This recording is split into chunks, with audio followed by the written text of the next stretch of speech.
Hello everyone, అందరికీ నమస్కారం. అందరు ఎలా ఉన్నారండి? బాగున్నారా? నేనైతే చాలా బాగున్నాను. ఈరోజు నేను simple tasty beans curry recipe ఎలా చేయాలో చూపిస్తాను. ఇది రైస్, రోటీ రెండిటికి పర్ఫెక్ట్గా సెట్ అవుతుంది.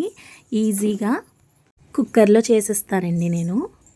ఈజీ ఇంగ్రీడియంట్స్తో బిగినర్స్ కూడా ఈజీగా ట్రై చేయొచ్చు. ప్రాసెస్ అయితే చూపించేస్తాను. ముందుగా స్టవ్ మీద కుక్కర్ని పెట్టుకొని అందులో ఆయిల్ వేసుకొని ఆయిల్ హీట్ అయిన తర్వాత కట్ చేసి పెట్టుకున్న ఆనియన్స్, కట్ చేసి పెట్టుకున్న పచ్చిమిర్చిని కూడా వేసేసి కొంచెం కల్లుప్పుని వేసుకొని మంచిగా కలుపుకొని మూత పెట్టి ఆనియన్స్ని మంచిగా లో ఫ్లేమ్లో మగ్గించుకోవాలండి. ఒక 2-3 మినిట్స్ తర్వాత మూత తీసి చూస్తే ఆనియన్స్ అయితే మంచిగా మగ్గిపోతాయి. ఇప్పుడు అందులోని ఫ్రెష్గా చేసి పెట్టుకున్న అల్లం వెల్లుల్లి పేస్ట్ని కూడా వేసి పచ్చివాసన పోయేంత వరకు మంచిగా ఫ్రై చేసేసుకోవాలి. ఒక్క 2 మినిట్స్ అయితే మూత పెట్టానండి. చూడండి, మంచిగా అల్లం వెల్లుల్లి పేస్ట్ కూడా ఫ్రై అయిపోయింది కదా.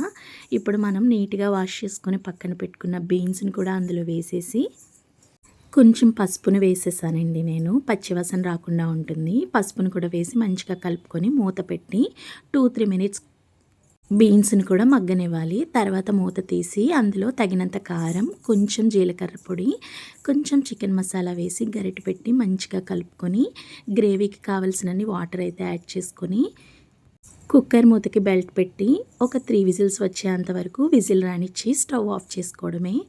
తర్వాత విజిల్ అయిన తర్వాత మూత తీసి మళ్ళీ స్టవ్ ఒకసారి వెలిగించి కొన్ని వాటర్ అయితే ఉంటాయండి.